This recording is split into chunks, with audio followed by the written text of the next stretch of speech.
ನಮಸ್ಕಾರ ಸ್ನೇಹಿತರೆ. ನಿನ್ನೆ ರಕ್ಷಣಾ ತಂತ್ರಗಳ ಬಗ್ಗೆ ನೋಡಿದ್ವಿ ಅಲ್ವಾ. ಇವತ್ತು ಅದರ ಮುಂದುವರೆದ ಭಾಗವನ್ನು ನೋಡೋಣ. TET ನೋಟಿಫಿಕೇಷನ್ ಆಗುತ್ತೆ, ಯಾರೂ ಹೋಪ್ ಕಳ್ಕೊಬೇಡಿ. ಇದು ನಾನು ಟೀಚ್ ಮಾಡ್ತಾ ಇಲ್ಲ ನಿಮಗೆ, ನನಗೆ ಗೊತ್ತಿರುವಂಥ ವಿಷಯಗಳನ್ನು ನಿಮ್ಮ ಜೊತೆ ಹಂಚ್ಕೊಳ್ತಾ ಇದ್ದೀನಿ. ನನ್ನ TET ಕೂಡ ಆಗಿದೆ, ನನ್ನ ಪೇಪರ್ 1 ಪೇಪರ್ 2 ಎರಡು ಆಗಿದೆ. ಆದ್ದರಿಂದ ನನಗೆ ಇದ್ದಂಥ ಅನುಭವಗಳನ್ನು ನಿಮಗೆ ಹೇಳ್ಕೊಳ್ಳೋಕೆ ಪ್ರಯತ್ನ ಮಾಡ್ತಿದ್ದೀನಿ. ಇಲ್ಲಿ ಪಲಾಯನ ತತ್ವ ಆಧಾರಿತ ರಕ್ಷಣಾ ತಂತ್ರಗಳ, ನಿನ್ನೆ ಆಕ್ರಮಣ ತತ್ವ ಆಧಾರಿತ ರಕ್ಷಣಾ ತಂತ್ರಗಳನ್ನು ನೋಡಿದ್ವಿ. ಯಾರು ನೋಡಿಲ್ಲ ಆ ವಿಡಿಯೋನ ನೋಡಿ. ಇವತ್ತು ನಾವು ಪಲಾಯನ ತತ್ವ ಆಧಾರಿತ ರಕ್ಷಣಾ ತಂತ್ರಗಳ ಬಗ್ಗೆ ನೋಡೋಣ. ಪಲಾಯನ ತತ್ವ ಆಧಾರಿತ ರಕ್ಷಣಾ ತಂತ್ರ ಅಂದರೆ ಒಂದು ಸನ್ನಿವೇಶದಿಂದ ಮಾನಸಿಕವಾಗಿ ಹೊರಗುಳಿಯುವುದು ಅಂತ ಅರ್ಥ. ಅದರಲ್ಲಿ ದಮನ ಅಂದರೆ ಮನಸ್ಸಿಗೆ ಉದ್ವೇಗವನ್ನುಂಟು ಮಾಡುವಂಥ ಆಲೋಚನೆಗಳನ್ನು ಜಾಗೃತ ಸ್ಥಿತಿಯಿಂದ ಅಜಾಗೃತ ಭಾಗಕ್ಕೆ ತಳ್ಳೋದು. ಅಜಾಗೃತ ಭಾಗಕ್ಕಂದ್ರೆ ಮರೆತು ಬಿಡೋದು. ಅದನ್ನು ನಮಗೆ ಅರಿವಿಲ್ಲದಂತೆಯೇ ಮರೆಯೋದಾಗಿರ್ಬೋದು ಅಥವಾ ಪ್ರಜ್ಞಾಪೂರ್ವಕವಾಗಿ ಮರೆಯೋದಾಗಿರ್ಬೋದು. ಅದನ್ನು ಮರೆಯೋದನ್ನು ನಾವೇನಂತೀವಿ, ದಮನ ಅಂತ ಕರಿತೀವಿ.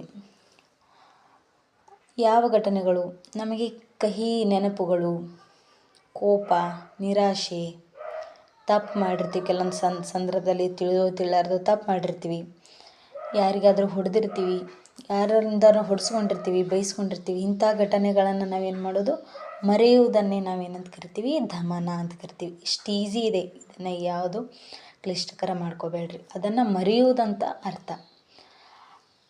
ಪ್ರಜ್ಞಾಪೂರ್ವಕವಾಗಿ ಮರೆತ್ರೆ ಅದನ್ನು ಅದಿಮಿಡುವುದಂತರ ನಾವು ಅರಿವಿಲ್ಲದಂತೆಯೇ ಮರಿತೀವಿ ಕೆಲವೊಂದು ಸಂದರ್ಭದಲ್ಲಿ. ಅದನ್ನು ಏನಂತೀವಿ, ದಮನ ಅಂತ ಕರಿತೀವಿ. ಇಷ್ಟೇ ವ್ಯತ್ಯಾಸ. ದಮನ ಅಂದರೆ ಅರಿವಿಲ್ಲದಂತೆ ಮರೆಯೋದು, ಪ್ರಜ್ಞಾಪೂರ್ವಕವಾಗಿ ನಾವು ಬೇಕಂತೆ ನಾವು ನೆನಪು ಮಾಡ್ಕೊಂಗಿಲ್ಲಲ್ಲ, ಅದನ್ನು ಅದಿಮಿಡಿಯೋದು ಅಂತ ಹೇಳ್ತೀವಿ. ನೆಕ್ಸ್ಟ್, ಹಿಮ್ಮರಳುವಿಕೆ ಅಥವಾ ಪ್ರತಿಗಮನ ಅಂದರೆ ಏನು? ಹಿಮ್ಮರಳುವಿಕೆ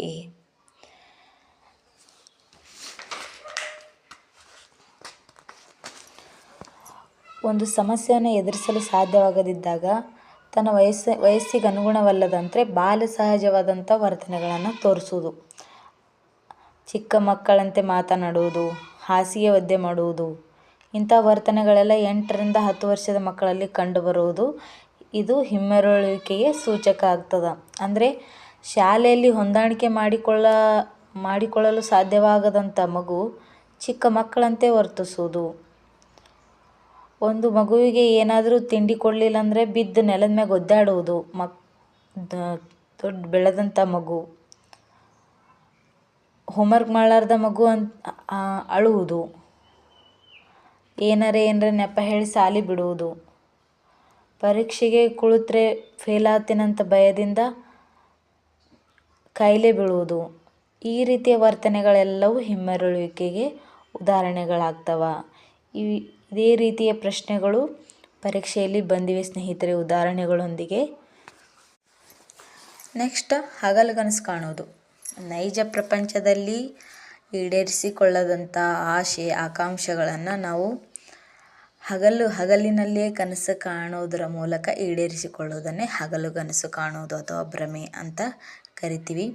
ಇದು ಈಸಿ ಇದೆ, ಇದು ಅರ್ಥ ಆಗುತ್ತೆ ಓದಿದ್ರೆ.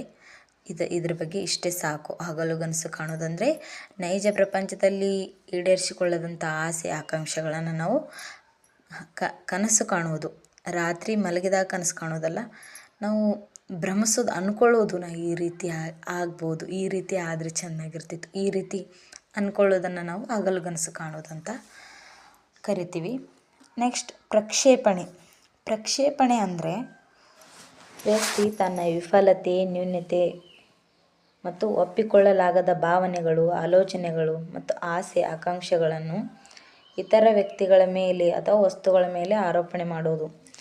ಅಂದರೆ ತಾನು ಮಾಡಿದ ಯಾವುದಾದರೂ ತಪ್ಪಾಗಿರ್ಬೋದು, ತಾನು ಮಾಡಿದಂಥ ಅಹಿತಕರ ಘಟನೆ ಏನಾದರೂ ಆಗಿರ್ಬೋದು, ಅದು ನಾ ಮಾಡಿದ್ರಿಂದ ಆಗಿಲ್ಲ, ಮತ್ತೊಬ್ಬರ ಮೇಲೆ ಹೊರಿಸೋದು. ಅದು ಇವ್ರನಿಂದನೇ ಈ ರೀತಿ ಆಯಿತು ಅಂತೇಳಿ ಹೊರಿಸೋದು. ಅಂದರೆ ಉದಾಹರಣೆ, ಪರೀಕ್ಷೆಯಲ್ಲಿ ಫೇಲಾದ ವಿದ್ಯಾರ್ಥಿ ಶಿಕ್ಷಕರು ಸರಿಯಾಗಿ ಪಾಠ ಮಾಡಿಲ್ಲ ಅಂತ ಹೇಳೋದು. ಪರೀಕ್ಷೆಯಲ್ಲಿ ತಾನು ಓದಲಾರ್ದೆ ಫೇಲ್ ಆಗಿರುವಂಥ ವಿದ್ಯಾರ್ಥಿ ಏನು ಮಾಡೋದು, ಶಿಕ್ಷಕರೇ ಸರಿಯಾಗಿ ಪಾಠ ಮಾಡಿಲ್ಲ ಅಂತ ಇನ್ನೊಬ್ಬರ ಮ್ಯಾಗ ಹಾಕ್ತಾರಲ್ಲ, ಅದನ್ನು ಏನಂತೀವಿ ನಾವು ಪ್ರಕ್ಷೇಪಣೆ ಅಂತ ಕರಿತೀವಿ. ಈಸಿಯಾಗಿ ಅರ್ಥ ಮಾಡ್ಕೋ. ನೆಕ್ಸ್ಟ್, ತರ್ಕಸಮ್ಮತವಾಗಿಸುವಿಕೆ.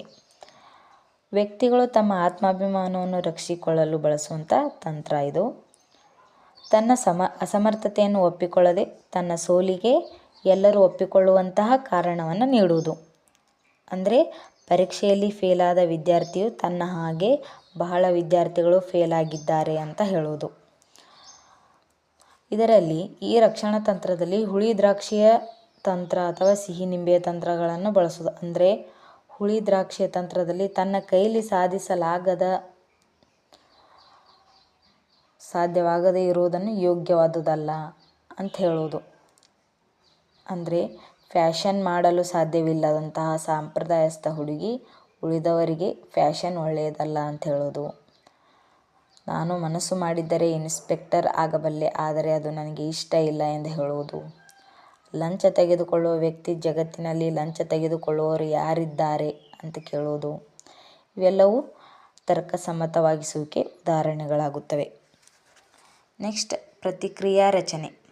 ಪ್ರತಿಕ್ರಿಯಾ ರಚನೆ ಅಂತಂದರೆ ತನ್ನ ಮೂಲ ಭಾವನೆಗಳಿಗೆ ವಿರುದ್ಧವಾದ ವರ್ತನೆಯನ್ನು ತೋರುವುದು. ಅಂದರೆ ಈ ಸದ್ದು ನಮ್ಮ ಎದುರು ಇರುವಂಥ ವ್ಯಕ್ತಿ ಬಗ್ಗೆ ನಾವು ಏನಂತ ಕೆಟ್ಟ ಭಾವನೆ ನಮ್ಮಲ್ಲಿದೆ, ಅವ್ರ ಬಗ್ಗೆ ಕೋಪ ಇದೆ, ಅವ್ರ ಬಗ್ಗೆ ದ್ವೇಷ ಇದೆ.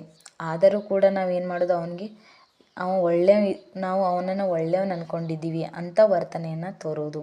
ಅವನಿಗೆ ನಾನು ವಿಧೇಯನಾಗಿದ್ದೀನಿ ಅಂತ ತೋರುವುದು.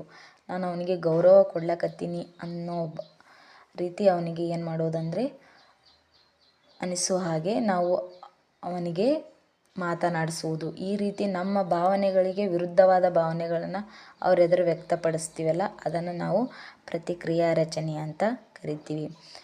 ಉದಾಹರಣೆ ಹೇಳಬೇಕಂದ್ರೆ, ಹಿರಿಯ ಮಗು ಕಿರಿಯ ಮಗುವಿನ ಮೇಲೆ ದ್ವೇಷ ಇರುತ್ತೆ. ಚಿಕ್ಕ ಮಗುವಿನಿಗೆ ಕಾಳಜಿ ಮಾಡ್ತಾರ ಅನ್ನೋ ಉದ್ದೇಶದಿಂದ ಅದು ನಾವು ಯಾರೂ ಇಲ್ಲಾರ್ದಾಗ ಏನು ಮಾಡುತ್ತೆ, ಆ ಮಗು ಹೊಡೆಯುತ್ತೆ. ಆದರೆ ತಂದೆ ತಾಯಿಗಳು ಬಂದಾಗ ಅದು ಜೀವ ಮಾಡ್ದಂಗೆ ಮಾಡೋದು, ಕಾಳಜಿ ಮಾಡ್ದಂಗೆ ಮಾಡೋದು. ಈ ರೀತಿ ಮಾಡ್ತೀವಲ್ಲ, ನಮ್ಮ ಮೂಲ ಭಾವನೆ ಏನದೆ ಅದ್ರ ಮ್ಯಾಗ ದ್ವೇಷ ಇದೆ, ಆ ಮಗುವಿನ ಮ್ಯಾಗ ಕೋಪ ಇದೆ. ಆದರೆ ಅದನ್ನು ಮರೆಮಾಚಿ ಪ್ರೀತಿ ಇದ್ದ ಹಾಗೆ ನಡ್ಕೊಳ್ಳೋದು, ಕಾಳಜಿ ಮಾಡಿದ ಹಾಗೆ ನಡ್ಕೊಳ್ಳೋದು, ವರ್ತನೆಯನ್ನು ನಾವೇನು ಕರಿತೀವಿ ಅಂದರೆ ಪ್ರತಿಕ್ರಿಯಾ ರಚನೆ ಅಂತ ಕರಿತೀವಿ. ಈ ರೀತಿಯ ಕ್ಲಾಸ್ಗಳು ಇಷ್ಟವಾಗಿದ್ದರೆ ಸ್ನೇಹಿತರೆ ಸಬ್ಸ್ಕ್ರೈಬ್ ಮಾಡ್ಕೊಳ್ಳಿ, ಲೈಕ್ ಮಾಡಿ, ಶೇರ್ ಮಾಡಿ.